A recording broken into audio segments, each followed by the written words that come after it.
So we're going to start with two opening statements, one from the Democrats and one from the Republicans, and then we will proceed into discussing 6 different issues. Each side will get a turn to start off and then rebut. So we're going to start off with Kyle from the College Democrats. We're going to give them his opening statement. Let's give him a round of applause.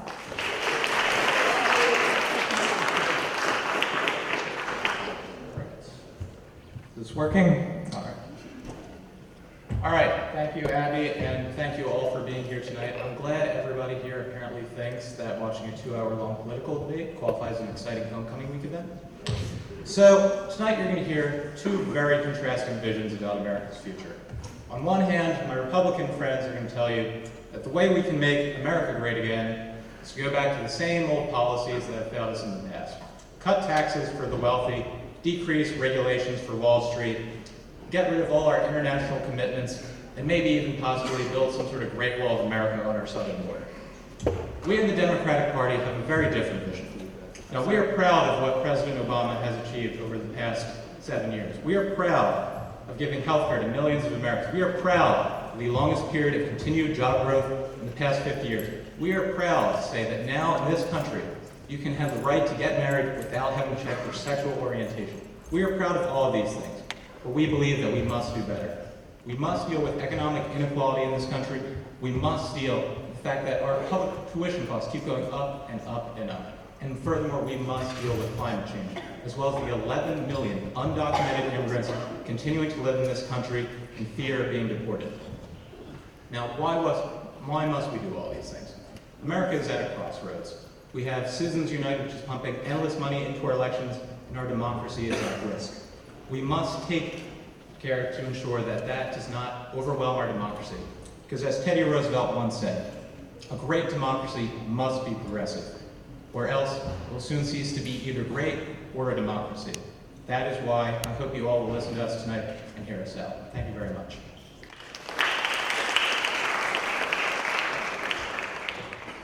Okay, now we will hear from Andrew from the College Republicans.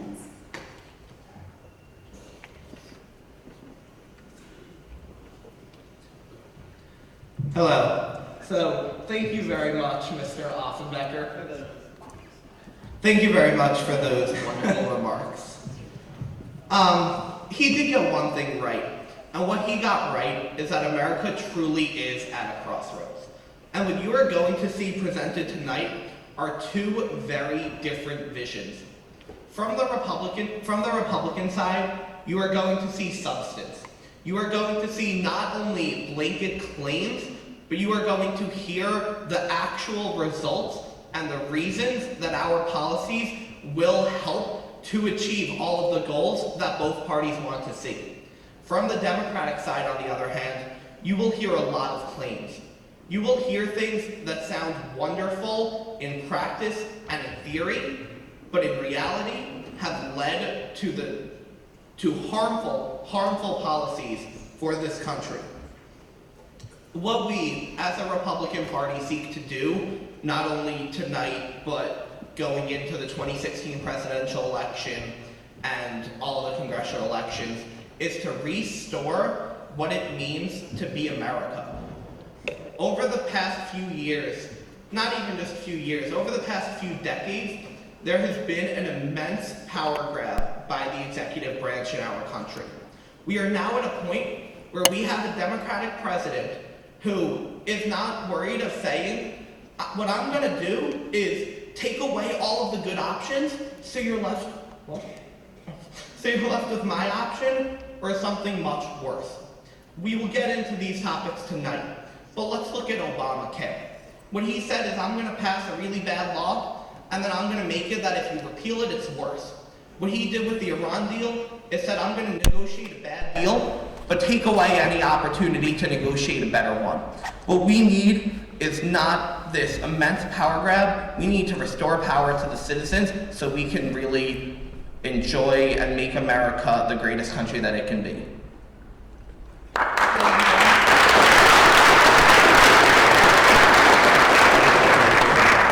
Thank you, both Kyle and Andrew. Now is the part of the debate where we will ask both sides to talk about each topic. There are 6 topics, and then at the end we'll take questions from the audience. So for these 6 questions, they'll have 3 minutes, and then there'll be a 2-minute rebuttal from the other side. So we're going to start with Andrew on the Republican side. He's going to have 3 minutes to talk about the Iran deal. Hello, everyone, and thank you once again for coming out tonight. So, as many of you know, a few months ago, the United Nations Security Council plus Germany negotiated a nuclear deal with Iran. President Obama hailed this as an historic deal that will make this country safer. But quite to the contrary, this deal not only threatens America, not only threatens our greatest ally in Israel, but is a threat to the security of the entire world. And by not fighting it, and by not fighting to repeal it, we are doing a great disservice to all the men and women across this country that have fought for peace and stability. So, I would like to really break this deal down into 2 parts of why it is extremely dangerous. First, I would like to talk about the prospect, or not the prospect, more the guarantee of Iran getting a nuclear weapon. This deal, championed by the Democrats, claims that it will prevent Iran from getting a nuclear weapon. But what they fail to mention is that every single part of the deal that is negative towards Iran expires in the next 10 or 15 years. Yes, Obama may be out of office by then, but I still plan on being alive, and I frankly am not comfortable with Iran having a nuclear weapon now, nor in 15 years, nor ever. What we have seen from Russia's collaboration with Iran in Syria is that Russia is a great ally of Iran, and that they would not have signed this deal if they knew it would prevent Iran from getting a nuclear weapon, and that they are not going to do anything to prevent them in the future. This deal is giving them international acceptance of a nuclear weapon. But I would like to move on to the more pressing, more immediate matter, and that is the non-nuclear parts of this deal. President Obama and the Democrats were so dead set on getting a deal that they gave up so much. The 2 extremely large things that they caved on, that the media barely spoke about, was, number 1, in 5 years, the expiration of the UN conventional weapons ban on Iran, and in 8 years, the expiration of the UN advanced missiles ban on Iran. What we have to see here is that by expiring these 2, and then actually thirdly, unfreezing over $150 billion in Iranian assets.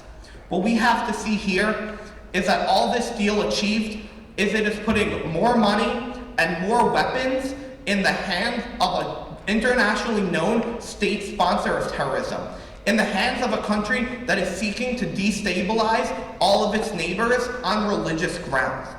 We have to revoke this deal because the consequences of it staying in effect are just way too great. Thank you.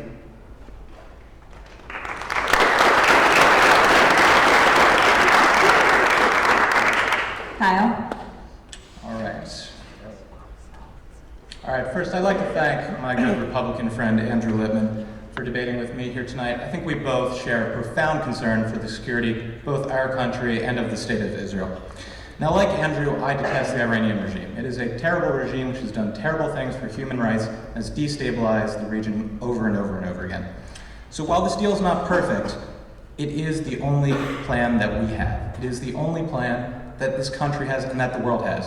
What you might have noticed from Andrew's speech was a lot of criticism, but the one thing that he didn't mention was that he does not have any alternative whatsoever. That is the key. This deal is the only plan that prevents Iran from getting a nuclear bomb. Now, yes, this deal does expire in 15 years, when it can be renegotiated. That's still 15 years better, no matter how it's renegotiated, than continuing under what we currently have.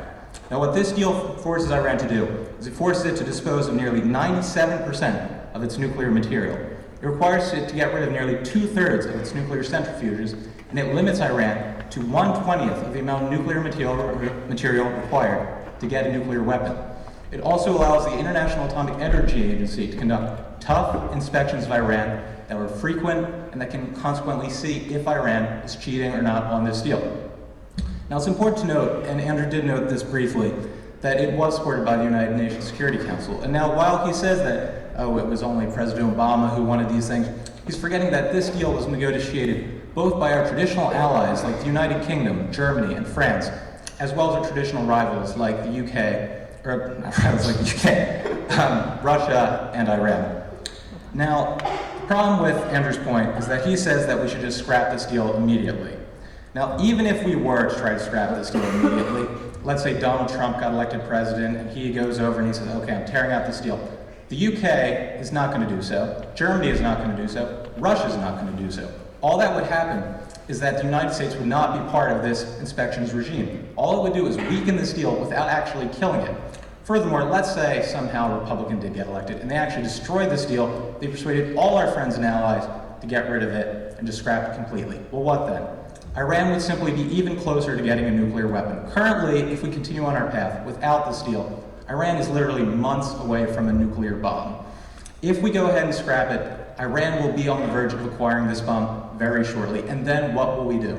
We have all agreed that we need to get rid of Iran from having a nuclear bomb. So the only alternative then would be to go to war. Now, I remember back in 2003, President Bush said all the same things about Iraq then that people are saying about Iran now.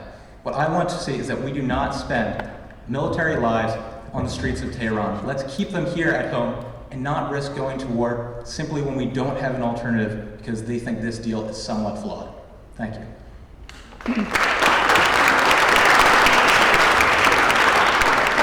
Thank you, Kyle. Now, Andrew will have 2 minutes for a rebuttal. I would like to thank my good friend Kyle for demonstrating exactly the type of cynicism I spoke about in my opening speech.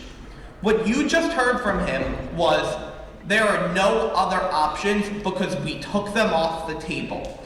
It is this deal or full-out war. But that is just simply not the truth, and I ask none of you to accept that. What you have to ask yourselves is what brought Iran to the table in the first place. A, tough international sanctions, and B, the constant threat that they had that if they did anything wrong, they would face harsh consequences. Obama and the Democrats tried to remove these other options and in doing so, effectively took away our strongest options. We do have another plan, and the other plan is not to put more weapons and more money in a chaotic Middle East where this money and weapons are going to go to terrorist groups killing innocent civilians.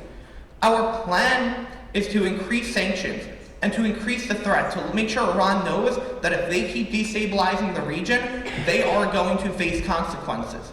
He also spreads this lie that the International Atomic Energy Agency will be able to do tough, frequent inspections of their nuclear facilities.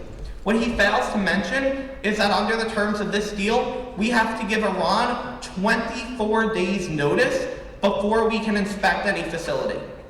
24 days is a lot of time to hide any activities. But what we have to really focus on is that this deal is destabilizing the entire region, is a threat to the security ever, and if America does not go back to a place of strength and instead resides in the place of weakness where we are now, we are going to see continuing instability and death of innocent civilians of all races and religions and all people in the Middle East. Thank you very much.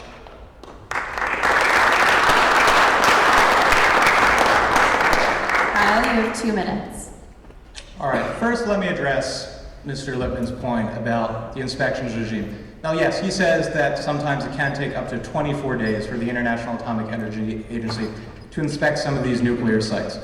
But what Andrew would have you believe is that getting rid of nuclear material is something akin to flushing drugs down the toilet when the police are coming. The truth is, that's not the way nuclear material works.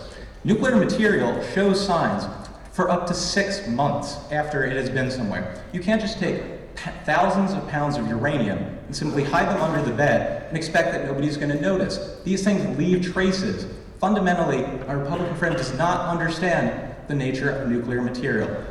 24 days, yes, it may seem like a long time, but compared to the half-life of uranium, it's nothing. We will notice these problems if Iran does start to cheat on this deal. Now, Mr. Lippman does say that they have a plan. He says that their plan is more sanctions. Now, he neglects to mention that, once again, this deal was not merely negotiated by the United States. It was negotiated by the United Kingdom. It was negotiated by France. It was negotiated by Germany. It was negotiated by Russia. Somehow, he would have you believe that if the next president is a Republican, he can magically go to all those countries and say, forget this deal you've been negotiating for 8 months. Just go with whatever we say and have further sanctions on it. Frankly, that is a fantasy. These countries are not going to listen to us. Vladimir Putin is not going to simply rip up this deal because Marco Rubio goes and says, hey, could you mind possibly increasing sanctions? If we simply sanction Iran ourselves, it will not work. Frankly, the only way sanctions work is when they're supported by a broad part of the international community.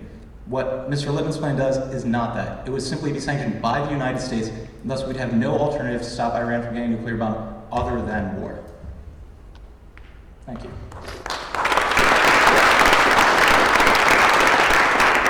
Thank you, Andrew and Kyle. I'd like to call up Sarah from the College Democrats and Alyssa from the Republican side.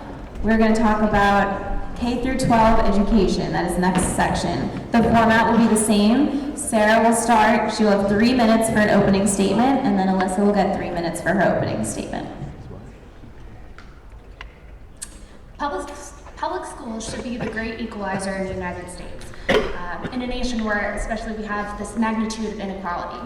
It doesn't matter where you live, whether you're in Sussex County, Delaware, or inner city Wilmington, but you should be guaranteed the same opportunities from your public schools.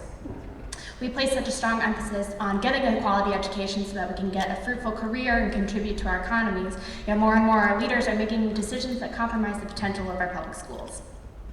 To combat this, Common Core, for example, was passed in 2009 with bipartisan support to ensure that all 50 states hold all of their students accountable to the same standards.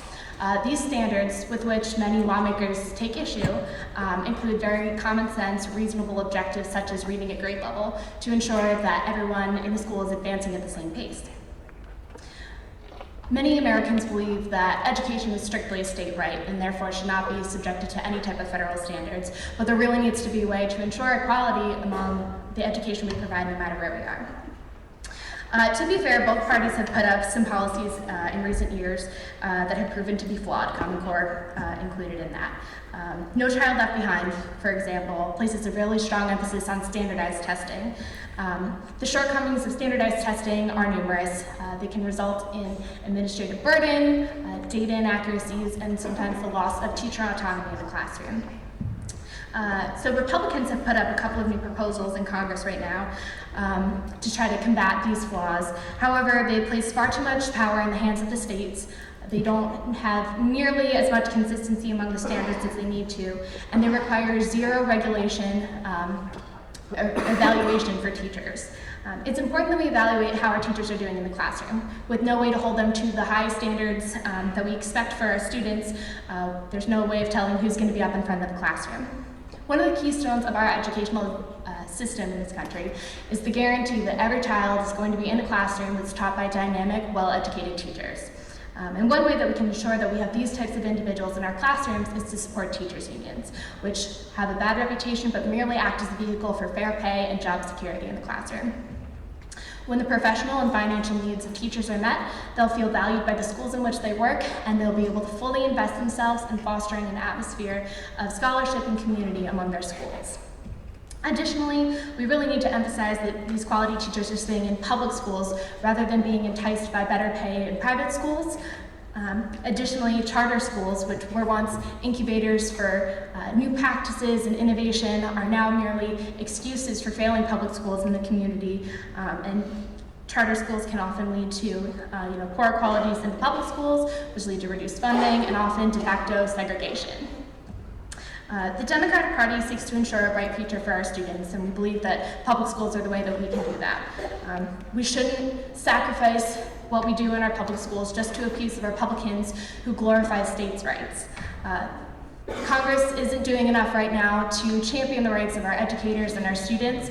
We need to be passing far more progressive policies to address the inequalities for our students in public schools.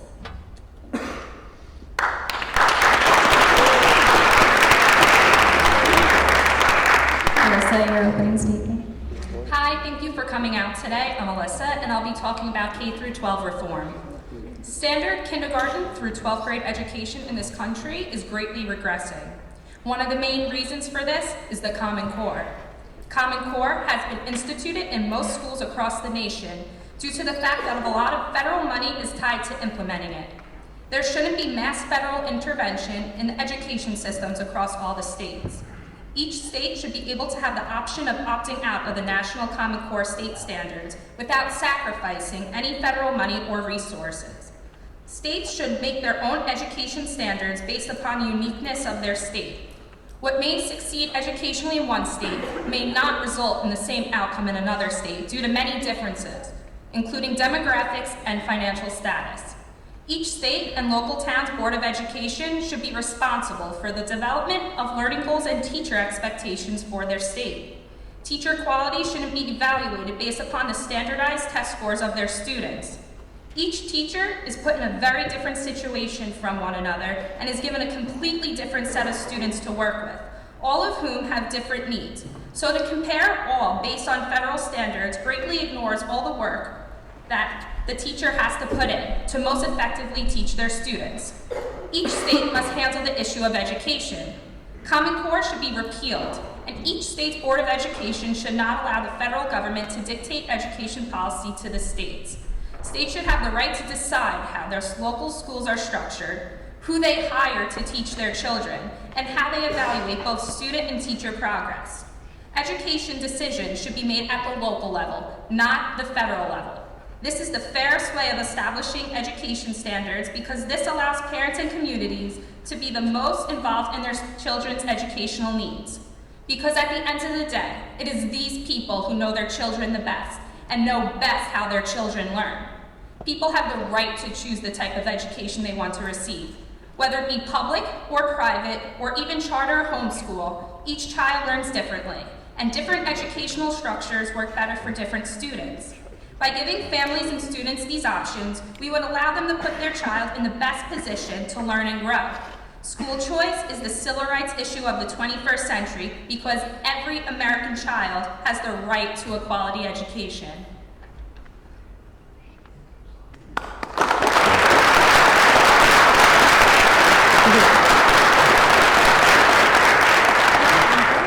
Sarah, you have 2 minutes to rebut. All right, thank you.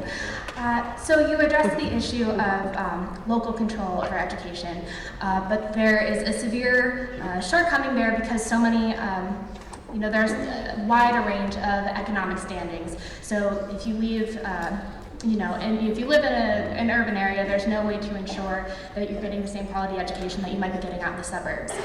To your point about school choice, while it's good for charter schools to serve niche roles in communities where those needs otherwise aren't being met, that's one thing, but more often than not, charter schools are just taking away the higher testing, the smarter students from the public schools and detracting them away, and then therefore the test scores go down, as you said, and there are flaws with testing. I understand the flaws of standardized testing are great, but at this point there is no other way to better ensure that every student is getting the quality education that they deserve. That's part of what No Child Left Behind meant. It's not that we check out what some students are doing, but it's ensuring that we check out what every student is doing. How much time do I have left? Okay. So yes, to address local control. So the bills that are put up in Congress right now that try to replace No Child Left Behind do give significant control to the local municipalities. However, there's no way to ensure that teachers are being evaluated at the same level. So states, if they don't have any way to, evaluate teachers, and you're saying that we should be de-emphasizing the standardized testing that we provide to our students, how do you expect to hold, Wilmington teachers to the same quality as, the suburbs of Newark? Thank you, Sarah.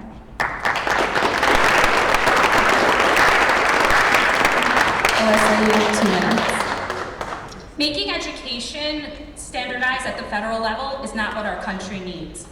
Equality can be achieved by state-level laws on education. States need more power.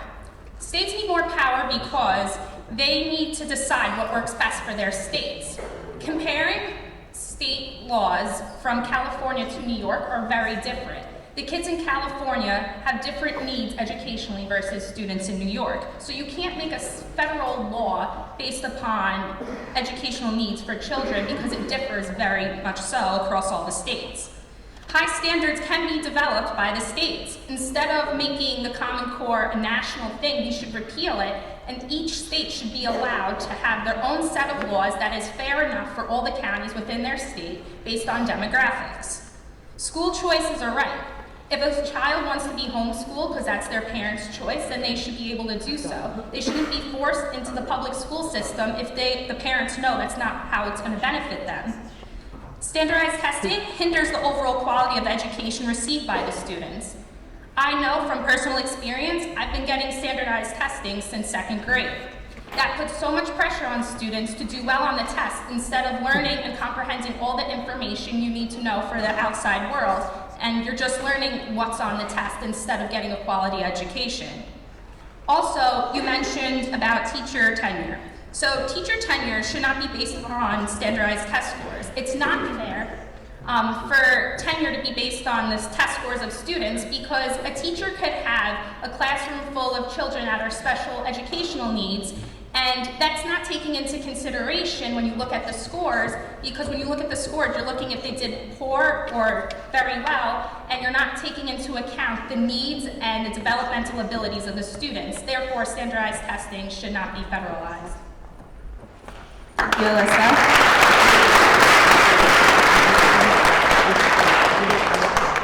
The next topic is environmental reform and climate change.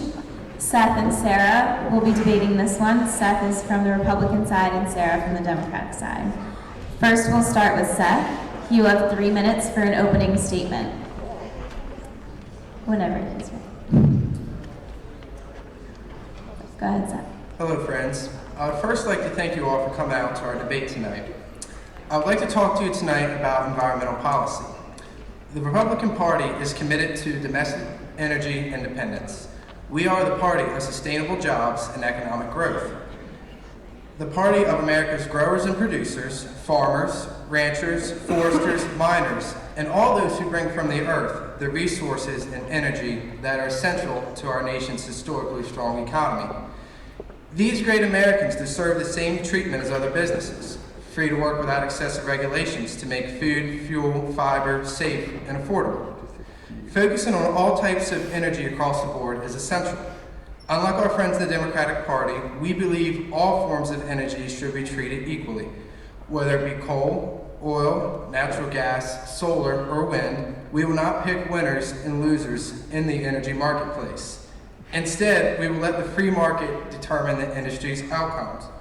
We advocate taking advantage of all the resources our great country has been blessed with. We believe people are the most valuable resource, and human health and safety are the most important measurements of success. A policy protecting these objectives, however, must balance economic development and private property rights in the short run with conservation goals in the long run. I'm not here to tell you climate change isn't real. I'm here to tell you it's currently not the biggest national security threat as some would have you believe, but rather we should be focusing on the economy and national security itself. Energy security is very much linked with national security. Oftentimes the money we are spending on foreign oil ends up in the hands of terrorist groups that want to do us harm. By advocating for domestic energy independence, we can put this money into the hands of our fellow Americans and put them to work. We have the ability to harness energy domestically and follow applicable health, environmental, and safety laws.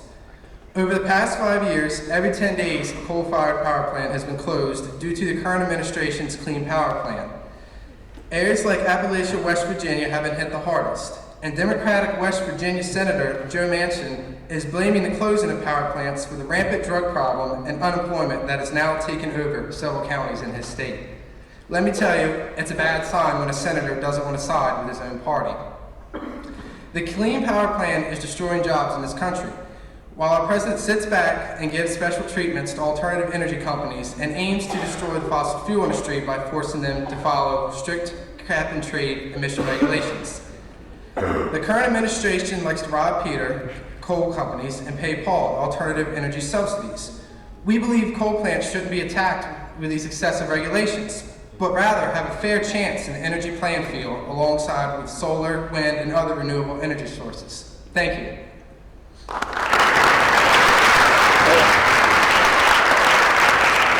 So, 2 minutes to rebut. Oh, 3 minutes, sorry, I lost you. 3 minutes opening statement. 3 minutes. All right. Bernie Sanders said it best. We're now at a very strange moment in history where virtually an entire political party is rejecting basic science. We trust our doctors to make medical decisions on our behalf, and yet a lot of our friends in the Republican Party do not trust climatologists and meteorologists when they say that climate change is real, it's happening now, and it's happening fast, and it's largely caused by human activity. And this isn't just consumers, but it's also large corporations. You say that all energy sources should be treated equally. How can you possibly equate a coal power plant with clean wind energy? What about the sustainability of these resources? There's no lifetime on a solar panel, whereas we're going to start running out of coal very soon. So while it may seem easier to just kick the can down the road and ignore the ever-escalating trends of climate change, we should acknowledge them as uniquely suited to America's strengths. Our scientists will identify the problems and develop solutions. Our farmers can grow them, and our manufacturers will produce them. Since Obama took office, our nation relies on alternative fuel sources almost twice as much as we had before. The Obama administration has laid out a climate action plan which consists of 3 pillars, the first of which is obvious, and that is to cut carbon emissions. This can be completed through the utilization of alternative fuel sources, such as solar, wind, and geothermal. Additionally, our nation can reduce its emissions by tightening fuel economy standards. By requiring better fuel efficiency in our vehicles, the government will save Americans thousands of dollars at the gas pump because it will make a gallon of gas go further. The second step of this plan is to accept that despite our efforts, climate change is already impacting our nation and will continue to have detrimental effects on our nation's infrastructure. We need to be sure that we're putting money into our roads, bridges, and shorelines to ensure that they're protected from the damaging effects of catastrophic weather events. Finally, Obama emphasized the need to be on the forefront of leading international efforts to reduce the effects of climate change globally. By placing an emphasis on becoming more energy independent, we can take ourselves out of volatile areas of the country because of our energy needs. In addition to this plan, there are a number of alternative policies that the Democratic Party favors. First, we need to stop subsidizing producers of traditional fossil fuels such as coal and Marcellus shale. We need to start incentivizing researchers and developers to come up with better, more sustainable resources. We should also be considering the effects of climate change as a real and immediate threat, whereas Republicans are forgiving of large corporations with large carbon footprints who are neglecting the health of our future population and sustainability, or lack thereof, of our resources. We can't afford to wait to act on climate change. Thank you, Sarah. Okay, Seth, you have 2 minutes to rebut. Well, Sarah, I'm glad we can agree on one thing, and that's the importance of energy independence in this country. Now, alternative energy is great. I was not arguing against it by any means. I'm a big advocate for it. However, I don't believe it should be, I think all forms of energy should be treated equally. Now, this whole global warming thing seems to be a very, very recent issue. Given the last 15 to 20 years, it was even a topic that was ever discussed. Now, I'm not saying it's not real. I'm saying we need to focus on how we're going to tackle it in the long term and maybe not make such drastic decisions right now. Rome wasn't built in a day. We got to do things one step at a time. Alternative energy is great, and we're working towards it. And I would love to see an energy-dependent America solely of alternative energy. But for the time being, we need to focus on the economic side of things. Fossil fuels are very cheap, and that's what allows a lot of us to live the lives we live. When you start looking into alternative energy, they're very expensive right now, and we got to give it time for the price to equal out on things like that. And I just don't think it's fair to be playing around with the economy and giving subsidies to alternative energy meanwhile enforcing cap and trade on other industries. I believe it should be a free market, no cap and trade on coal companies, and no subsidies for alternative energy. Now, you mentioned about fossil fuels running out. Well, other things we make, such as wind turbines and solar panels, also have lifespans, and we have to tackle in the fact of producing them as well as recycling them. Also, you mentioned the fuel economy standards have been increasing, and we are forcing more regulation on things like that. And I will just say, I'm against things such as ethanol fuel because it actually brings down the fuel economy ratings of vehicles by using corn to add into gasoline to make less emissions. However, you're making less emissions, you're also burning more fuel to achieve the same result. So just because it sounds like a good idea, it may not be a good idea in practice. Thank you.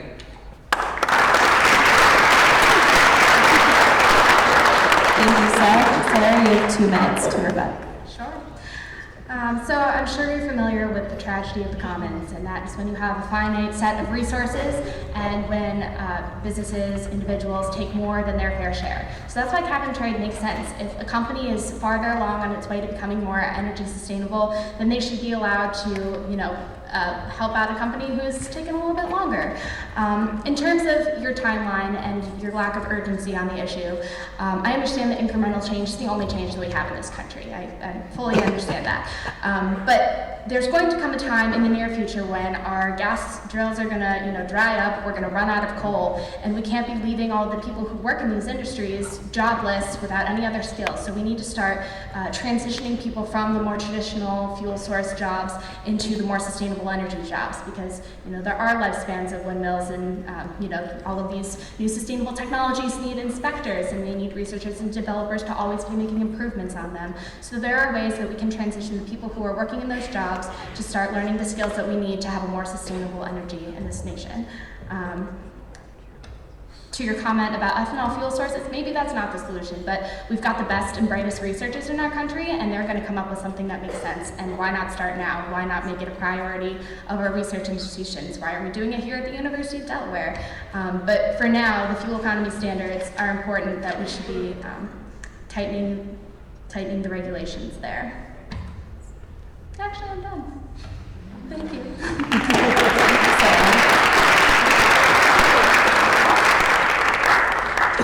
Our 4th topic tonight will be student debt. We will hear from Alyssa on the Republican side and Harak on the Democratic side. So they will both have 3 minutes for their opening statements. We're going to start with Alyssa. You have 3 minutes. Hello again. We have seen national student debt skyrocket within the past decade. Most higher education institutions across the nation have risen their tuition costs faster than the American public can keep up with. Student loan debt has now exceeded credit card debt. The estimated 35 million debtors have incurred an average debt of each roughly $23,300. This inflation of the cost of college has ultimately led to a shocking number of young Americans accumulating tens and hundreds of thousands of dollars in student debt. Even the state colleges and universities are increasing their tuition prices in order to keep competitive in the higher education market. Over 50% of recent college graduates are unemployed or underemployed. The underemployed are working jobs that don't meet the high value standard of the college degree in which they spent so much time and effort earning. For example, in certain areas of the country, aspiring teachers are struggling to even find substitute teaching jobs while working part-time in the food service industry. We need to change this immediately and implement the shift to community and technical institutions. This is an extremely crucial time to get back to the basics of higher education programs leading directly to job opportunities. The question now is, what has caused the price of college to increase so drastically? The answer is very simple: federal government involvement. The federal government, by programs such as Pell Grants and high-interest loans, have artificially put a lot of money into the system, causing the price of college to rise. The solution then becomes very simple: remove federal involvement from the higher education system. Not everyone is meant to go to college, and forcing everyone to do so only causes problems. Pell Grants are handed out to low-income students with award amounts based on the specific factors of income, family size, and how many family members are enrolled in college. This type of grant primarily gives loans to American students based upon the earnings of their families. This is completely unjust, that certain students are chosen for generous handouts, while others are basically told too bad. Just because a student's parents earn a decent living and have financially secure jobs doesn't mean college is affordable in the family's budget. Most middle-class Americans fall into the category of basically disqualified from receiving financial aid, but struggle to collect the funds needed for the astronomical tuition prices. By getting rid of Pell Grants and federal high-interest loans, the price of college would decrease drastically to account for less money in the system. This would have huge benefits for our country as a whole because it would once again make college affordable for those who go. The solution to this clouding of federal intervention is private loans from the private sector. Reducing government involvement would result in natural price decreases of the cost of tuition across the country's higher education institutions. Encouraging more private loans means that less money is being taken away from the taxpayer's contribution. Therefore, taxpayers wouldn't have the government's hands in their pockets constantly bleeding them dry for trying to support the flow of federal grants. The federal government should not have involvement with the originating student loans. It should, however, serve as an insurance guarantor for the private sector as loans are being offered to the American students. Private sector participation in this industry is key to the success of student financing. New systems of learning are needed to compete with traditional four-year universities. We must expand community colleges and technical institutions, more private training schools, online universities, and work-based learning in the private sector. We need to refocus on technical skills that can be applied to specific career paths in order to increase the employment rate of college graduates. Thank you, Alyssa.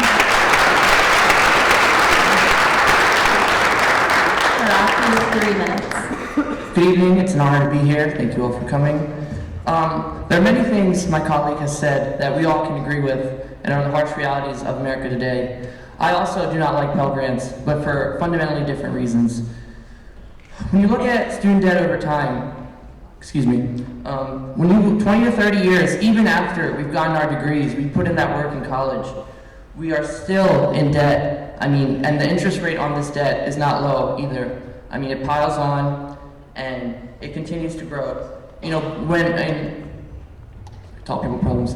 When it back in my grandparents' time or my parents' time, this wasn't a problem before. College was much cheaper, and it's the problem of the new generation. And why does the new generation have to deal with this? I just don't find it fair. As my colleague has mentioned, the unfortunate part of the economy is that some people will not get college jobs, but their debt will not be forgiven. Their interest rates will not go down. They'll still have to pay that debt. Some go to graduate school and they'll have debt there. They already have undergraduate debt. It just aggregates. It doesn't get any better. So the Democratic policy here is to have government intervention, but the intervention will be quite different. We decide to tax the wealthy, the highest 1%. And these taxes will be education subsidies for tuition, room and board, textbooks. And we must also control the salaries of our administration officials. Yes, I completely agree that running a university is very difficult. There's a lot of administrative bureaucracy you have to deal with.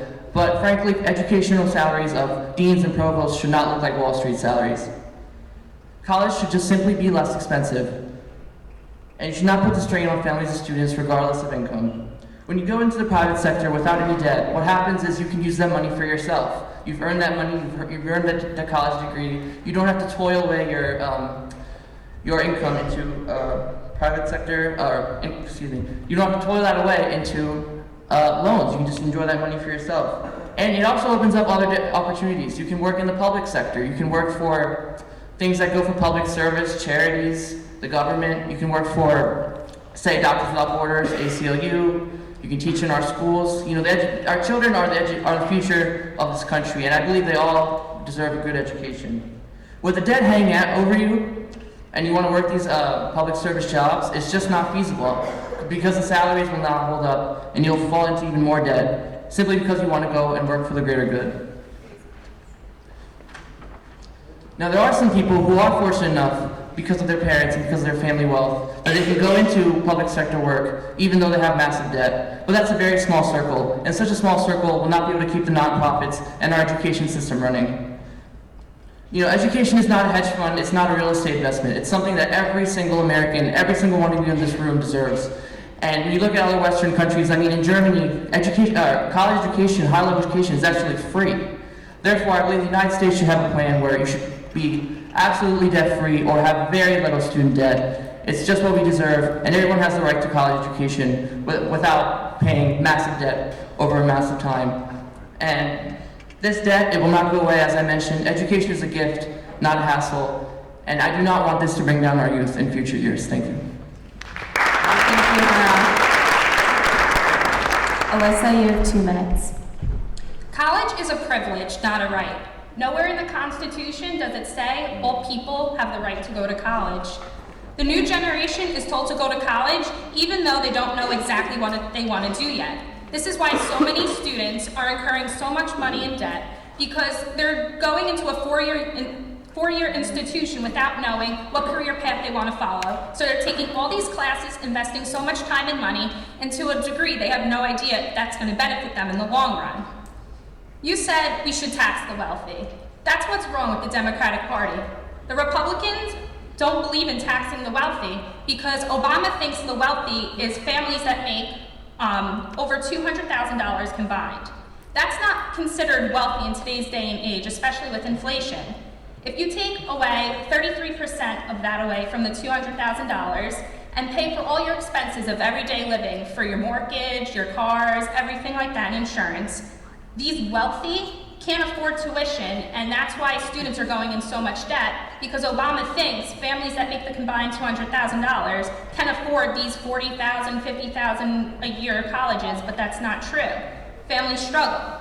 That's why we should make private sector loans. That way, there'll be lower interest rates for the families, and they'll be able to pay off these in a longer amount of time, and it'll be better suited for the families.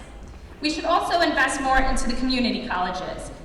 Community colleges are available for all. So that way, if students have no idea what they want to do and what kind of career path they want to go down, they should go into community colleges. So that way, they're paying anywhere from $5,000 to $10,000 a year instead of $40,000 or $50,000. They're not incurring all this debt, and they may see what kind of classes they want to take, and they're being well trained for the specific jobs they may want in the future. Thank you, Alyssa. You have 2 minutes. When it comes to career path, I'm sure there are many in the room who've wondered, what to do, and maybe I should go for a different degree or a different career path, different major. I myself actually changed my major here. I don't think it should matter what major you have, whether you want to be an artist, you want to be an engineer, you want to be a neuroscience major, a neurosurgeon, it doesn't matter. I believe society as a whole, no matter what your passion is, you should be able to not have the burden of education follow you for the rest of your life. And that's the way we're going now. We can be in our 40s, our 50s, and no matter what we have, even a neuroscience major may have student debt. And I believe that you shouldn't have debt whether you go to community college or an Ivy League school. No matter what the situation, you should not have debt. If you look at our other Western democracies, they don't have this problem. And we should benefit society as a whole. We need artists, we need actors, we need people in the fine arts, but we also need doctors and engineers and economists. But I don't view one over the other. I believe in America as a whole. Now, regarding the plan of taxing the wealthy for this, to be more specific, the people that we're willing to tax are actually the highest income earners in the entire country. These people have $400 million, $3 billion in net worth. By the time I graduate college, they will go from 400. Taxes are supposed to help our society. Even President Reagan raised taxes. And, when you have the wealthy who are doing fine all by themselves, even if they pay a little bit more taxes, it doesn't change any factor of their lifestyle. What the lifestyle that does change, however, are the students, our teachers, people who give up high salaries to work for the children and for the greater good. And I believe, no matter what you do, we don't discriminate in this country. Education is a gift, and you deserve it, and should be available to all people. Thank you, Hurrah. So the next topic for tonight is minimum wage. We will hear from Harak on the Democratic side and Seth on the Republican side. They will each have 3 minutes for their opening statements, and then they will have 2 minutes for a rebuttal. So Harak, we're going to start with you. There is a widely profound consensus among the Democratic Party that $7.25 in today's economy just does not cut it. You know, there's costs, there's tuition, student loans that I mentioned, there's bills that just pile up. There has to be a change. We cannot have $7.25 in our economy. You know, I look at our people who work in our food industry, our retail industry, people who work services. You know, we need people to work these jobs. You know, we all go to the mall, we all go out to eat in restaurants. What about them?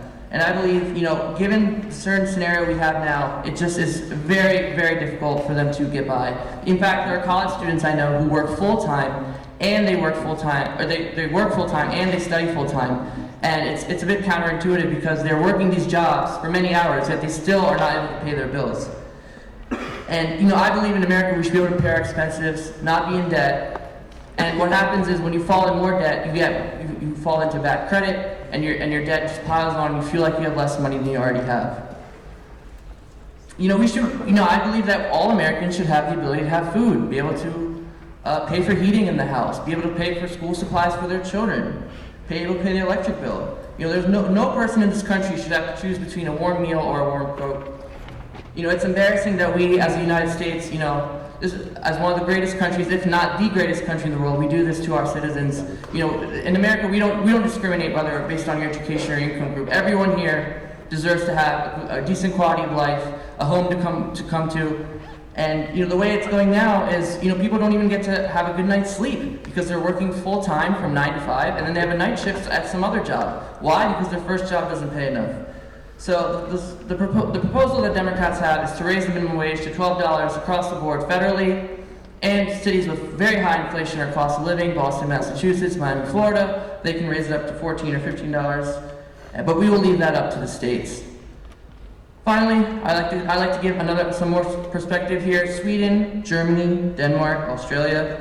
You know, a lot of them have the same jobs we have here. They have McDonald's, they have Starbucks, they have Banana Republic. But if you look at their quality of life, their wages, their hours, the hours are the same, but the wages, not even close. Their quality of life, far better.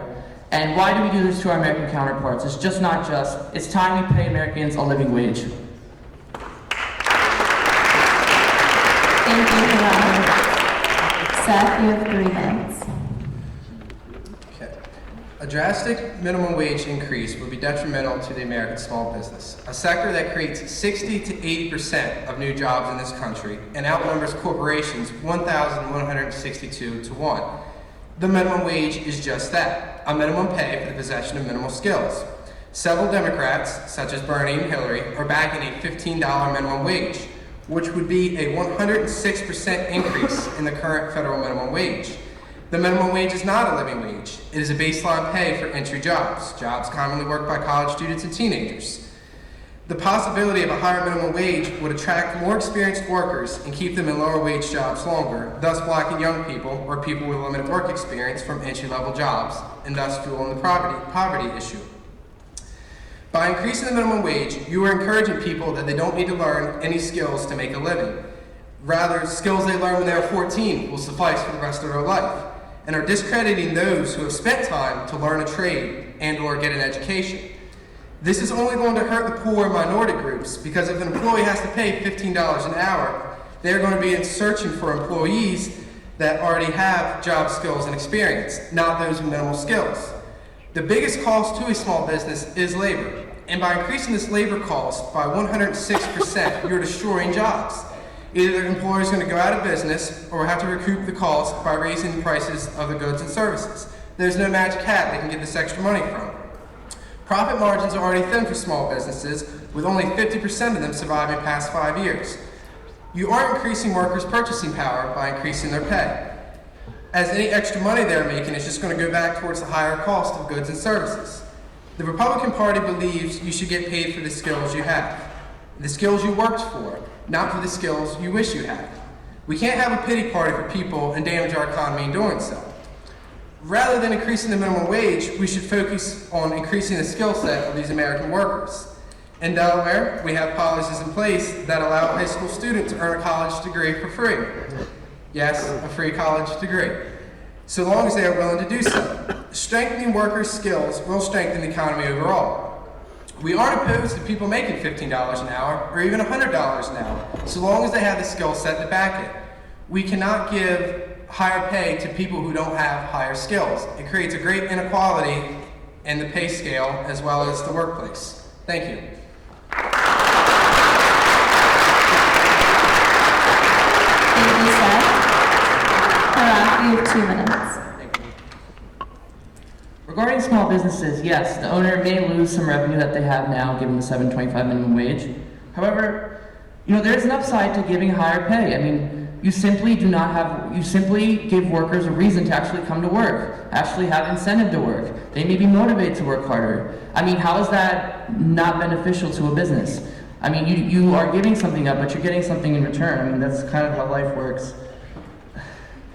If you increase worker productivity, it's just bound to give workers resolve. And if you get paid well, you may not have reasons to leave that job. I mean, I'm getting paid, I pay the bills, and everything's fine in the household. Then why would I leave? It actually helps small business owners that you don't have to go and get other employees. You don't have to scramble around. You don't have to frantically looking, because the same workers are there and they're not leaving. This helps in many different ways. First, having the same workers at the same exact job, you don't need to retrain them. They know how the business works. In fact, I believe you can cut costs by raising the minimum wage because they already know how to do the things. They are efficiently working at these businesses, and in turn, you'll have more sales because they're helping the business function more efficiently. And with more motivated staff, your business actually does better. And that's just a reason that just increases reasons not to leave your job, and you stay there, and it helps small businesses. President Kennedy had a proposal when he was president that if a small business is making more than $1 million a year, you should pay your workers more. That wasn't extreme to him, that's not extreme to us.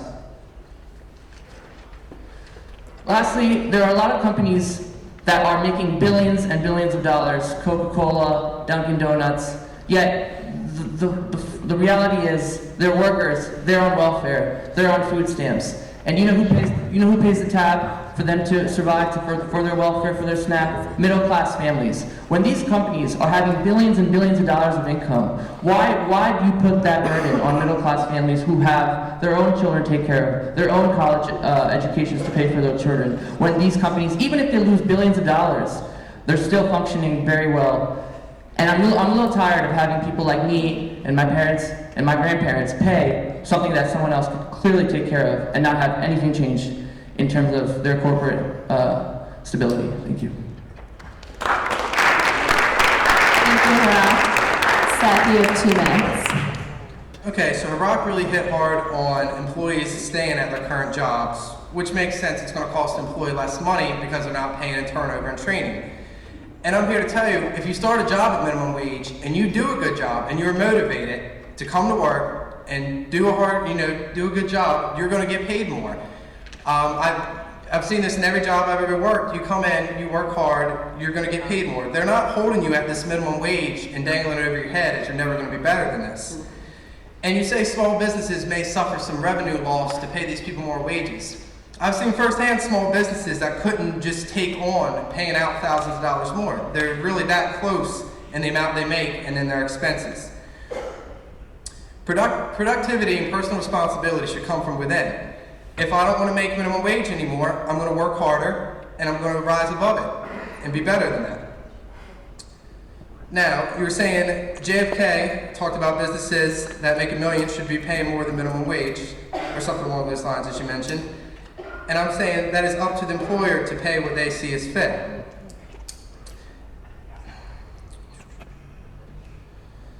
Minimum wage is not a living wage. It is just a wage, a baseline wage to start out on, and you go up from there.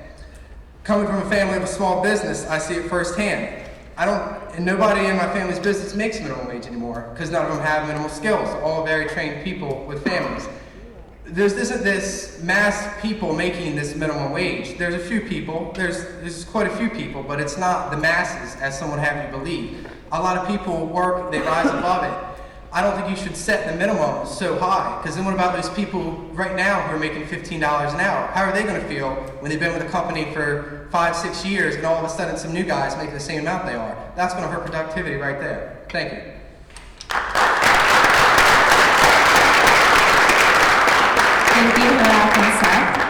Now we will move on to the last topic of the night before the Q&A session. We will welcome back to the stage Andrew and Kyle.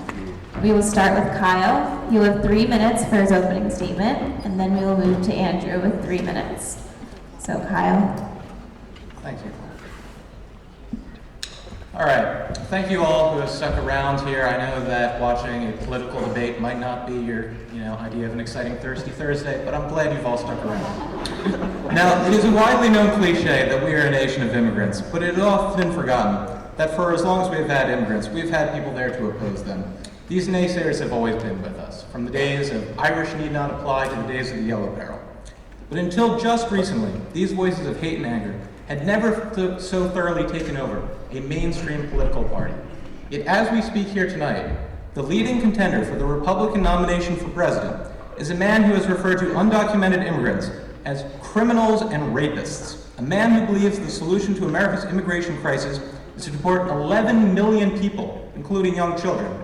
Now, unfortunately, this man is not alone. Extremists in the GOP have blocked every single effort at common sense immigration reform that has been proposed for the past 10 years. Even legislation that has had broad bipartisan support, including by President George W. Bush of all people, has been blocked over and over again by conservatives in the GOP. Now, we in the Democratic Party feel differently.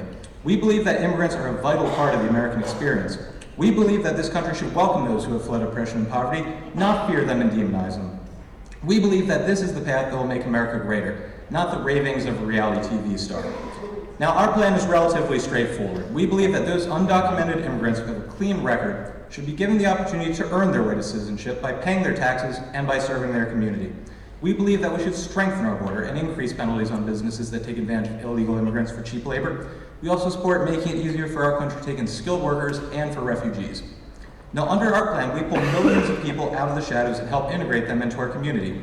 With this plan, we receive millions of dollars in new tax revenue, we reduce crime by strengthening relations between these newly legalized Americans and police, and we increase workers' rights by ensuring that businesses follow the legal process and do not underpay their workers. Now, we also allow those immigrants to finally contribute to our economy without fear of deportation. Now, continuing with the status quo is simply not acceptable. By continuing with the status quo, we give advantages to those big businesses which exploit migrant laborers while not addressing the concerns of the migrants. Furthermore, we must recognize that regardless of their citizenship status, the children of these migrants in the United States will be United States citizens from the second they are born. Continuing to exclude the parents of these U.S. citizens from a path to citizenship will divide families and undermine faith in our justice system. Now, attempting to deport the 11 million undocumented immigrants in this country would be even more disastrous. Even if it could be effectively done, which it couldn't, it would produce terrible consequences on an unimaginable scale. Millions of families would be cut in two. Our already dangerous southern border would be flooded with hundreds of thousands of new refugees. Millions of poor, desperate people would be sent right back to the same terrible conditions that they fled in the first place. Now, I certainly value the contributions that immigrants make to our economy, but our solution to the immigration problem in America right now must not just be economic. It must be humanitarian. If we are to live up to our ideals as a nation, we should welcome the tired, the poor, the huddled masses of the world, and provide a path to citizenship for the 11 million undocumented people living here, not simply build a wall between these immigrants and their hopes for a better life. Thank you. Thank you, Kyle. Andrew, 3 minutes.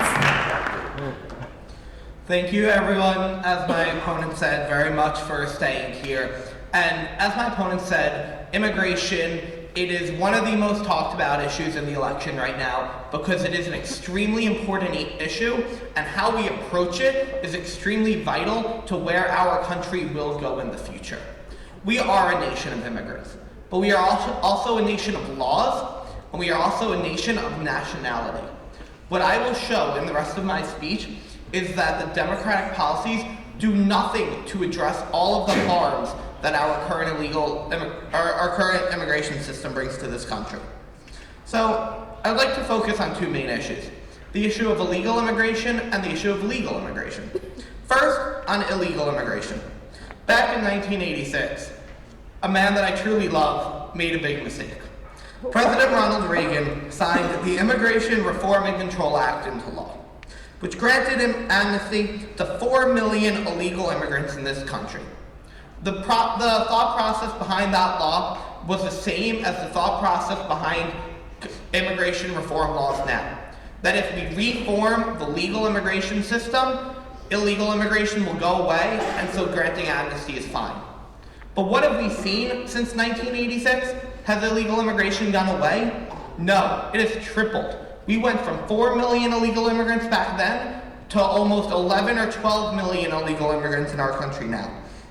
Any reform that you hear about as far as legal immigration goes is completely irrelevant unless we tighten border security and unless we make it clear that there will be no amnesty for illegal immigrants, because as long as illegal immigration is easier than legal immigration, any reforms on the legal side are completely irrelevant. But now so on to the second point.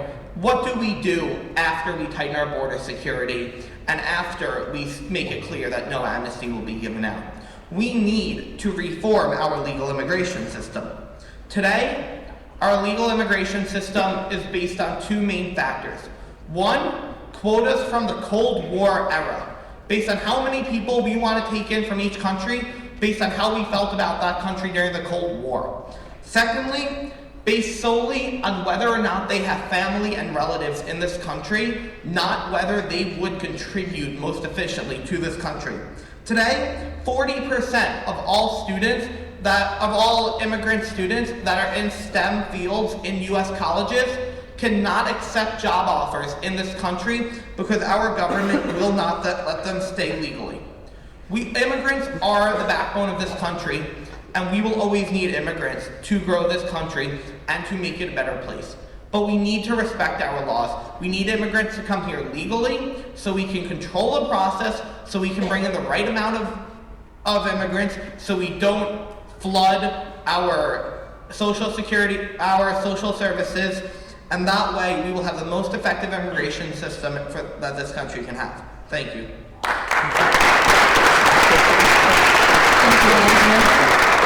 Kyle, you have 2 minutes. All right, I'd like to first thank my friend for debating with me here tonight. It's been a very long and fun debate. Now, I think Andrew and I agree on some points. We agree that we need to reform our legal immigration system. I think we should be taking in as many skilled immigrants as we can possibly take. But at the same time, we must recognize that we have taken more than just skilled immigrants. Our history as a nation is not built on just people coming here because, they could contribute to our economy. The millions of poor people fleeing starvation in Ireland, for instance, during the Great Potato Famine, did not come here because, they thought they could get great jobs in science and technology. They came here because they were starving. The Pilgrims did not come to Plymouth Rock because the Indians invited them, because they thought they would contribute to their economy. They came because they were poor and desperate. We need to take into account those people as well. We need to take refugees. We need to take the poor of the world. We need to take the oppressed, not merely people who are very qualified to work in our computer system. Now, my friend also says that we should have no amnesty whatsoever. Now, he says that, but he doesn't offer any sort of solution to the 11 million people already living here. Are we going to deport them? He doesn't say. Are we going to just leave them here and not doing anything about it? Again, he doesn't say. Why? The Republicans don't have a plan. They know that deporting 11 million people is simply impractical and would never work. And even if it could work, it would be a disaster. Furthermore, we must address why people are coming illegally. They're coming illegally because they're fleeing hardship and because businesses are offering them to come here. Big businesses, the same businesses that my Republican friends love, are saying, come here and work for us, and then they're underpaying them and they're undercutting American workers. If we want to help American workers, we need to legalize these immigrants. We need to make them so that they can have the same workers' rights that all workers have, so that they don't undermine the wages of regular Americans. This is how we fix our immigration problem, by legalizing these people on a path to citizenship. Not simply giving amnesty, but by allowing them to earn their way to citizenship, by serving their communities, by paying back taxes, and by waiting 10 whole years. That is how we solve our immigration problem, not simply by applying Donald Trump-style economics. Thank you. Thank you, Kyle. Andrew, you have 2 minutes. So, it seems that both sides up here agree that we need immigrants in this country. And yes, we do not only need skilled immigrants, we do need to uphold the American values of taking in the poor and oppressed.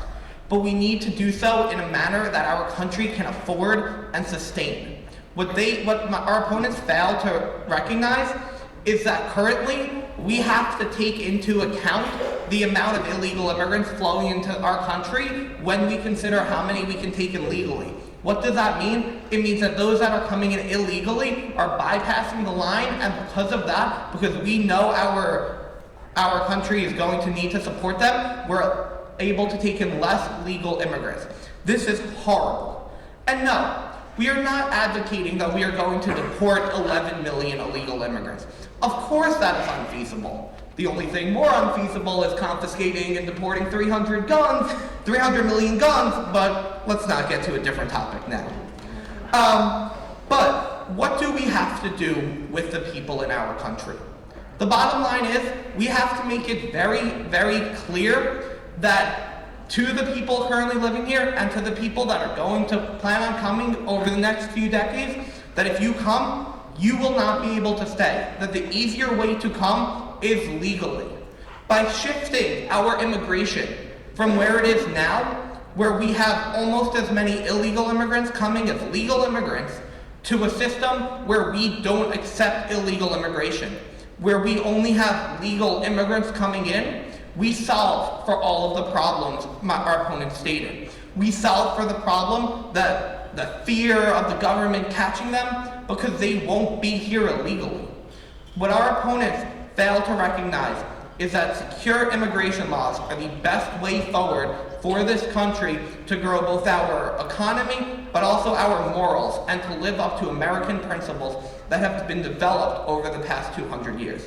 Thank you very much. To all our participants up here. We will now open the floor for questions. You can raise your hand really high so I can see, and I will call on you, and you can ask anybody up here, any group of people, on any political topic for either party or both parties. So is there a first question out there? Yes, in the front. Can you stand up and ask?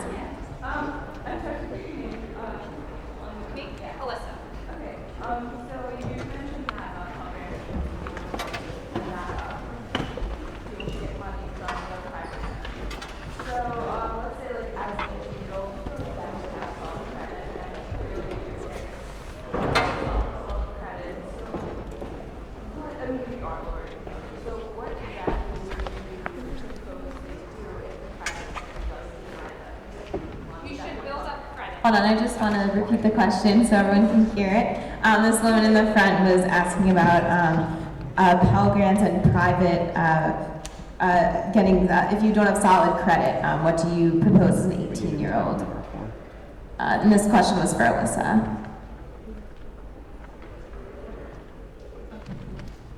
To answer your question, not everybody has the funds to go to college, and if we take away Pell Grants, private sectors will still have communication with the government, but the government won't be the only people giving the money to the students. They will be the middleman in between the students and the money they're receiving. So they're not being the ones funding the students directly, but they'll be in the middle of the two. So that's why we say private sector, so we have a third person in there so the government doesn't take over total control and take over all the financial aspects of that. I would just like to expand on that quickly. So, it's always, as we see in politics, no one likes to be the one that has to speak the truth because it's unpopular. But what we have to look at is that not everyone can or should go to college. Our Democratic friends love to talk about these Western European countries where college is free. Germany, it's free. But what they fail to notice is that in America, we have about 16% of our college-age students going to college. In Germany, they have like 9 to 10%, almost half of the rate. Why? Because it's free for the wealthy and it's free for the smart. In America, we have to accept that we let most of our students, more than any other country, go to school, go to higher education, and while this is a good thing, it has to be done in a realistic manner. Trying to throw infinite federal money at the system with the hope of getting 100% college attendance rate is not only unfeasible, but it hurts the people that truly should be going to college because they need the skills. Thank you.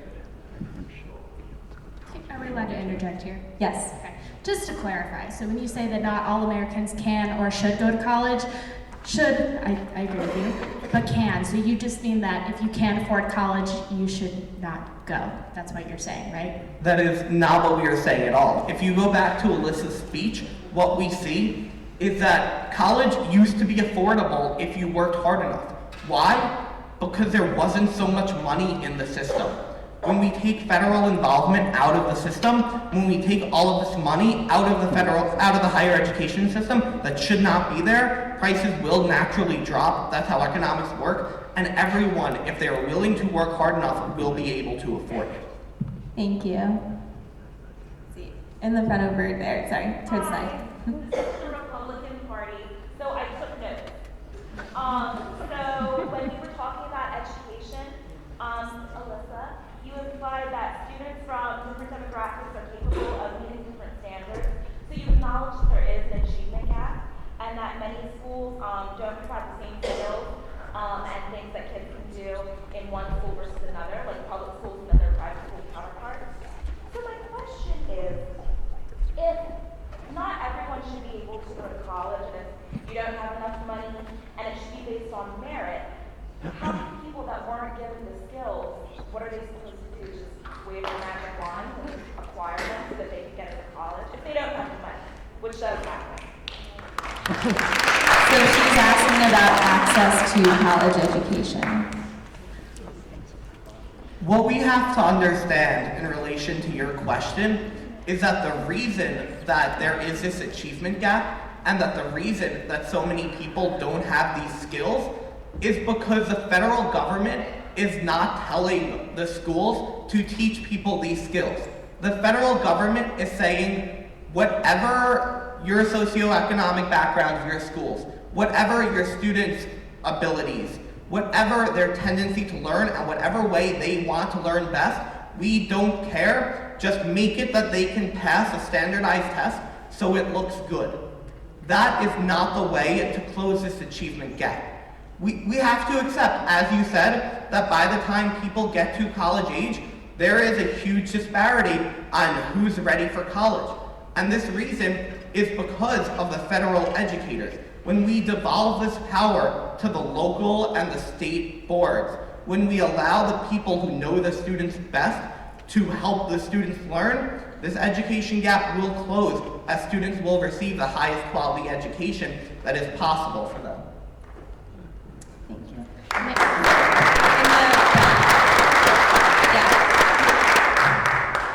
Hi, I'm a visitor, but I'm also a 1973 graduate of the University of Delaware. My name is Jeff Furman.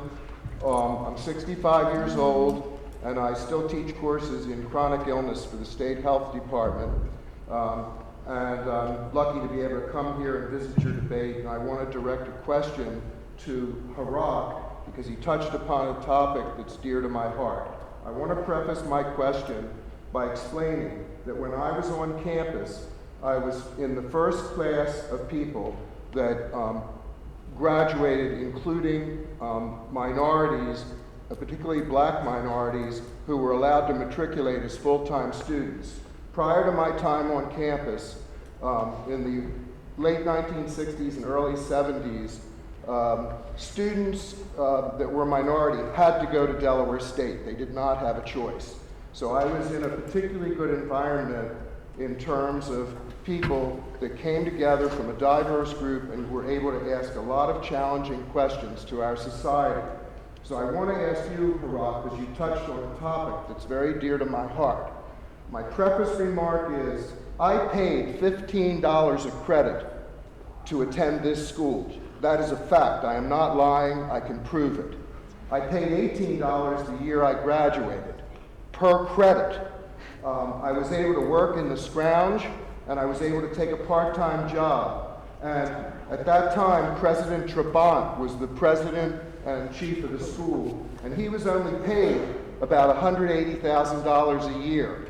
And what you touched upon, Harak, was that the provost and the president are paid, and I know for a fact they're paid in the millions now. Okay, we're going to need a question And my from you question soon. is why don't your words as a student body, match your actions and challenge that system where people can be paid when they're not actually teaching you anything. So he's asking about rising tuition rates and rising costs at the university. This is for her. Yeah, welcome back. Sadly, yes, tuition is more expensive now. Yeah, I think, when the president of the university, we had President Harker, who worked in the White House, consulted the FBI, PhD holder to the best business school in the world, essentially, the Wharton School at the University of Pennsylvania. Yeah, these jobs are difficult. To answer your question why they're so high, if I went to the office and said, President, whoever it is, why is your tuition $800,000? I think someone would escort me out. I mean, no one would answer that question. Yeah, it's a difficult job, and I found it astounding that it was $180,000 at some point.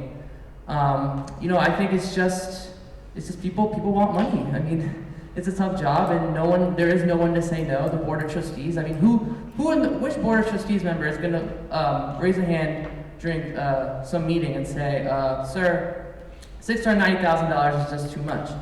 I think what you're suggesting is a great idea. I think we should come together and just propose that maybe it should be coming down. Like, listen, I totally believe that higher education officials, the presidents, the provosts, they've been in school, they go to the best schools, they totally deserve a higher salary. But yes, it should be capped down because it's not really about them. It's about educating the children. If you want to make $800,000, $900,000, there's Bain Capital, there's Goldman Sachs. So. Can I jump in Yeah. here? It's not just individual salaries either. We have a severe administrative, we're top heavy at the school, and I'm sure like every other school. A lot of times when we have a problem, like I know for example, the graduate student application rate has increased in the last couple of years, so they added another person to just like facilitate the handling of applications. Title IX just added a couple of staff people. It's like every time we have a problem here, we hire 2 to 5 people to handle it, instead of asking more from the professors who are here because they're tenured and we shouldn't expect anything else from them. So I think that's also a lot of the problem. So, we have a different problem. Real quick, just want to comment. Please feel free to ask questions on any topic. It does not have to be one of the ones we just debated here tonight. Be anything that's remotely related to politics at all. Literally anything. Oh gosh, lots of hands. All the way in the way back corner. I had a question. Something that both parties are involved in. I know Barack Obama and Hillary Clinton on one side, and Republican warhawks on the other side, talked about this thing. And it's the national security agency's full collection of metadata. They collect millions of records, of American records, your phone calls, your text messages, which is a clear violation of the 4th Amendment, which talks about the right to privacy, which is a person's right to privacy. And this program is done in the name of terrorist attacks, but it has not been known to stop the terrorist attacks. I want to know what your thoughts are. Okay, so we'll have both parties answer this question, and we'll start with the Republican side. This question was about National Security Agency and their collection of data, and maybe it's used for terrorism. Okay, and I can agree with what you're saying about the meta collection of data done by the National Security Agency. You look at, mostly in reference to the Patriot Act, which was enacted by President Bush, that allows this constant watch of American citizens as far as our communications with each other, with anybody for that matter. Now, I will say it's not been publicly announced that it's done anything to stop terrorism. I don't know personally, or within our club's opinion, if it's actually stopped any terrorism, or if it's just that the government really likes to see what we're doing all the time. And it's hard for me to say what the Republican opinion of that would be, because I'm all about personal freedom, but then again, the way the government likes to put it on us is saying, hey, we're protecting you by watching all these citizens and watching your every move.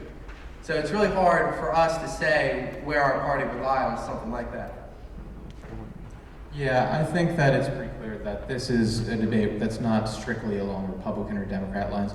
I think generally what our party believes is that we should have some way to collect data, but that there should be some sort of way that you can get a warrant before you start looking at anybody's private information. They shouldn't just be allowed to say, okay, you can look at anything the government possibly collects. I think we should respect the 4th Amendment and we should require warrants.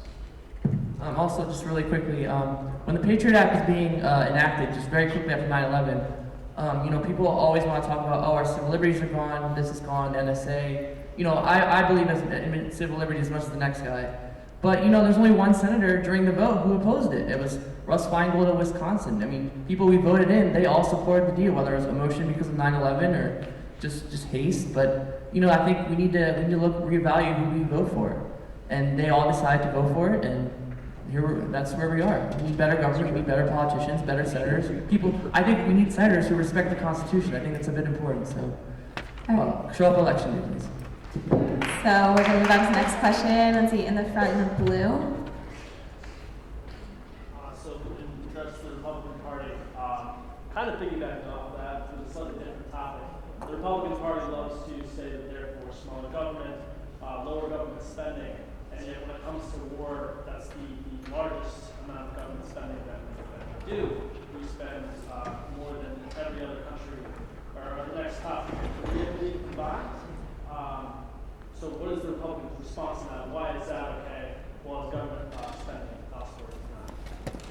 So this question is for the Republican Party about spending on war and how that relates to other spending from the government. So I would like to approach this from a few points of view.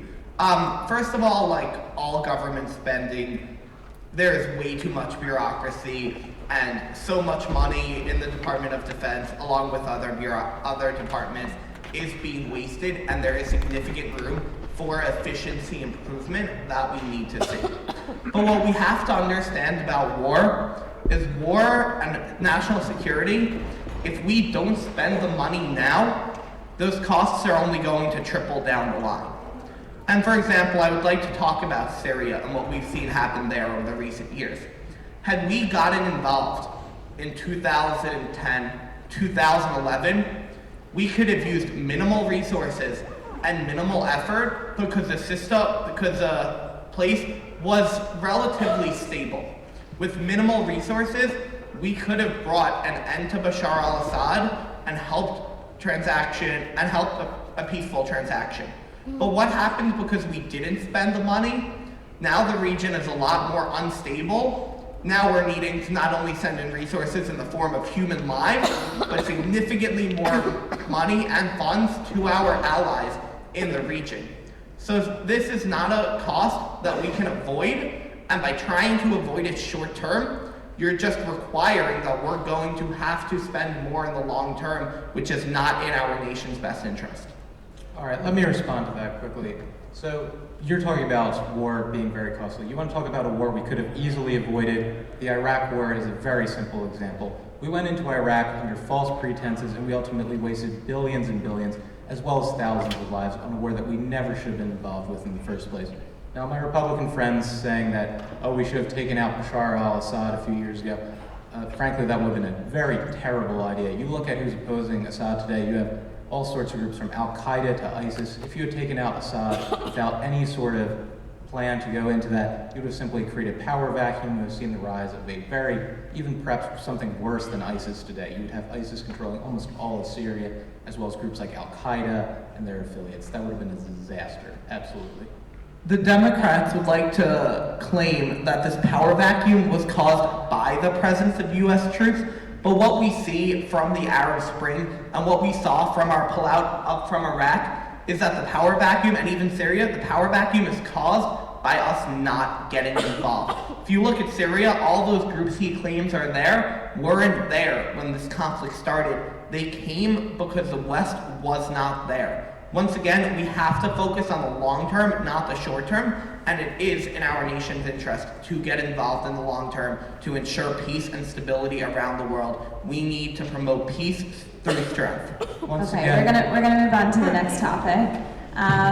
Let's see. Okay, man in the tie in the back. Thanks very much. One of the issues I wanted to ask both parties about is voter turnout. So I'm actually an elected official in Kent County. I'm on county council, and I'm a candidate for lieutenant governor for the state of Delaware on the Democratic side for 2016. And my question is, typically the voter turnout over many, last decade, except for Barack Obama, And as we have seen in Kentucky, Pennsylvania, Virginia, elections, the turnout has been about 30%. So my question is, one, why do you believe voter turnout is so low for such a long time? And second, what might you do to try and increase voter turnout? So this question is for both parties. We'll start on the Democratic side about why voter turnout is so low and what we can do to increase it. I just believe it's just unfortunate about our society. I think the youth have just given up in politics. They don't think the political world, government, it functions anymore. Part of it's just human nature, cynicism, nihilism, but it's also the media. Well, instead of, I think the media's become so biased. They're always combating one another. When Jon Stewart interrupted Crossfire, he said, "You guys are just partisan hacks." What he meant is, instead of giving actual perspectives with backed research and thoughtful thinking, which can be done on both sides, absolutely. There's times where Republicans say things and I'm actually nodding my head and I have to stop myself. But we don't have that in the media. Now it's just pointing fingers and, oh, President Obama did this, President Bush did this. Government makes mistakes. I mean, we interned Japanese people just because the Pearl Harbor attacks. Yet, we learned from that. We even had slavery. I mean, and here we are today. We give everyone rights. So I think people don't understand is how difficult government is. I mean, people give me bad looks like, oh, you study political science. That's such a waste of time. But that mindset is why we don't have voter turnout, because they think it's a waste of time.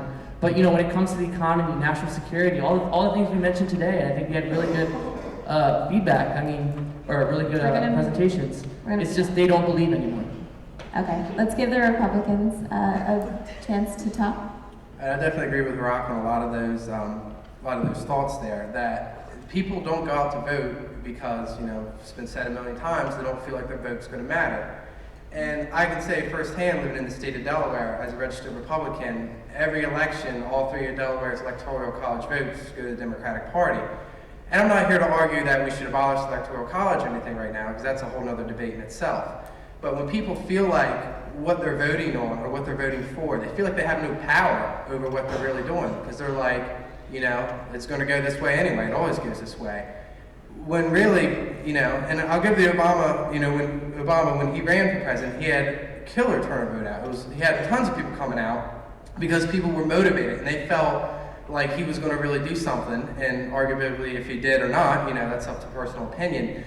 But people don't feel like they have power to change the government. They feel like it's going to be the same as it's always been. Nothing's exciting them.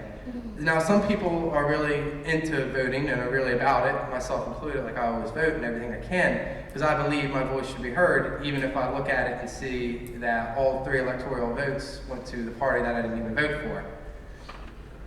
Okay, we're gonna. Can I interject really quick? I think a lot of it is if you will watch what's happening in the media, you look at the circus that's the Republican GOP field for 2016, and you look at the gridlock that's been happening in Congress, like the government shutdown of a couple of years ago, and then the impending government shutdown that was threatened a couple months ago. I think people look at Washington and say, well, they're not getting anything done, so they just disengage completely. Republicans, you can respond one more time. My friend Sarah over there talked about the chaos in the Republican Party. But what she fails to see is that her rhetoric is what's causing this low voter turnout. The rhetoric of, we should just have establishment moderates on both sides. What we see from the Tea Party movement, the same thing we see from the liberal movement led by Bernie Sanders, is that this is how you bring in new members when you encourage people from all parts of the spectrum to come out and vote and let them know that they can actually have a say. We need to encourage this speaking on principle, this you're allowed no matter what. You don't have to wait your turn in line. It's the establishment, the moderates that want to retain control that have caused this low voter turnout. Great. Okay, can we take another question? Let's see, in the front in the plaid. This question is actually directed at you, Andrew. In your opening remarks, you mentioned how that you criticized the Democrats, and in particular Barack Obama, for the expansion of executive powers. Now, I think we all know that one of the greatest expansions of the executive office was actually under the Bush administration. Now, I'm just curious how the 2 parties are any different when no matter who you elect to office, they both give the power directly to one man. Now, how are the parties different when that happens? So he's asking about the amount of power that the president has. This actually piggybacks right off of what I was just ending with, is that, and yes, I'm not saying Bush was perfect, the expansion of the presidential power has been happening for decades. It did not start under Obama, it did not start under Bush. What we have to see is that now we truly have principled people who are getting their voice heard. Someone like Senator Ted Cruz, who's considered very far right, never would have made it this far in an election in the past. We need to encourage voter turnout and encourage people to speak their voice heard so we can get principled people in office who will actually reverse the trend. Yes, I'm not saying all Republicans are 100% perfect and all Democrats are 100% wrong. What I'm saying is that the underlying principles, the underlying conservative principles, is what our country needs to move forward. Great. Can we have another question from the audience? I saw you all the way in the back. Yeah. My question is for Harak, because you touched on you want officials who follow the Constitution. My question is, how does your party feel about gun control? Because I feel you guys are real strong about. I just want to know about that. So this question is directed at Harak about gun control. Well, you know, it's a sad reality that it seems like every week, you know, I'm on Twitter and I hear, oh, 3 people dead at some college campus, or at a movie theater, or at a mall. And you know, I go to the mall, I go to movie theaters, I'm at a college campus.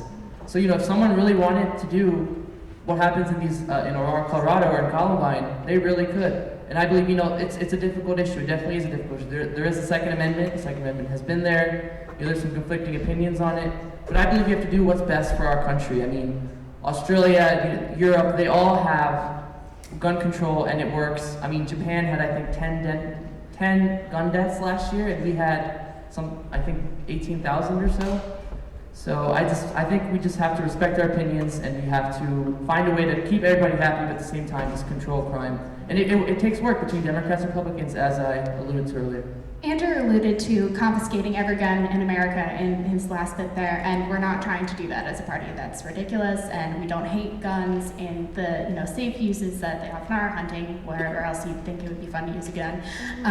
But there are some very common sense regulations that we can put in, just like small barriers to making sure that the right people who know how to safely operate guns are doing so. If you have every intent to use a gun in a safe, responsible way, you shouldn't feel like completely imposed upon by getting a background check, having a waiting period, some really small common sense things that can go a long way to reducing gun violence. Republicans, do you want to respond? Yeah, just real quick. I really agree on a lot of things she was saying there about the regulations as far as background checks and things like that. I'm very obviously pro Second Amendment, as someone who comes from the family that owns guns and who owns guns. People are going to have them either way. So we really want to make sure that we're trying to get people to have them legally and make sure we have processes in place that check, mental health and things like that.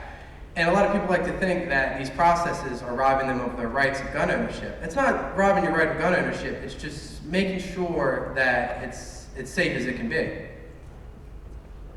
So it's very funny that the Democrats like to talk about using firearms safely, while at the same time they call the NRA evil, while statistically it is proven that the NRA is the nation's largest provider of firearm safety courses, and that the NRA's principled reason is to teach people how to use firearms safely, which is why you rarely see killers being members of the NRA. And they accepted that you're never going to get the guns out of society, so why create gun-free zones? Why let killers know, hey, if you come here, you won't be challenged. If you come here, you can go on a killing spree because we're not going to allow law-abiding citizens to protect themselves. I think the reason that we call the NRA evil is not because they're giving out gun lessons and gun safety. The reason we call the NRA and those organizations terrible organizations is because while my Republican friends claim they support background checks, even after the massacre at Sandy Hook, when 20 or so kids were killed, the NRA went on and they immediately said, what do we want to do? Nothing. give more guns, give teachers guns somehow, maybe like kids have guns. That's not the solution. The NRA has gone so far that they believe we should not even have background checks for mental illness. We had a bipartisan bill in the Senate that would have simply extended the waiting period, extended the time for background checks, so that we can make sure schizophrenics wouldn't have machine guns. Yet the Republican Party is so extreme today that they won't even allow anything like that. Okay, we're gonna end on that and move on to another topic. Over on the side. Hi, I know Governor Carson has made recent comments regarding transgender individuals and how they should have separate bathrooms to make cisgender people feel less uncomfortable. So I want to hear both parties' thoughts in regards to anti-discrimination laws for the LGBT community and whether it should be handled at a national level or a state level. Okay, so we're gonna start with the Republican Party. She's asking both parties about anti-discrimination laws and how they should be dealt with on the federal level versus state level. So we'll start with you, Republicans. The college Republicans don't take a stance on that issue because all the members in our club have very different opinions on that. So we don't have one unified opinion, so we do not want to comment on that because it would not represent all members of our club. And I don't want you guys to think we're just ducking out on this one. We have preset issues that we've all agreed as a club to not talk about, because a lot of our members are across the board, some really right and some a little more moderate. So we do actually have a whole list of things we're not going to talk about, with that being one of them. Not to say that it's not an important issue, it's just we don't feel we can represent the club, because we debated this beforehand, we don't feel we can represent the club as a whole representation with an answer. The Democrats? Our club is not scared to say that we feel that all transgender should have the same rights no matter where you are in the country, whether you're in a really liberal area, whether you're in the farmlands of Oklahoma, it doesn't matter. It's a federal issue, and I don't know why it's taken our country so long to address it. I mean, we finally have, knocked down the boundaries of marriage equality, but that's just the first step of many, and it's time that we start addressing it at the federal level. I'd also like to add that this is at its core a civil rights issue. Now, if there were a bunch of people in the College of Democrats who were somehow racist, I wouldn't simply say, oh, I'm not going to give an opinion on this, I'm simply going to leave it up to, whomever to decide. We are willing to take a stance. You have another question in the audience? Oh, wow. Let's see. You on the side of the scarf? I have a question for the Republicans, specifically the one in the Burgundy church. Yeah.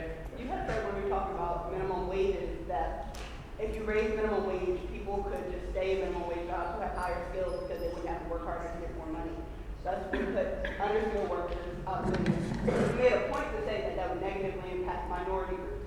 Speak a little bit about that. Okay, so she's asking Seth about the minimum wage and how certain policies would affect minority groups.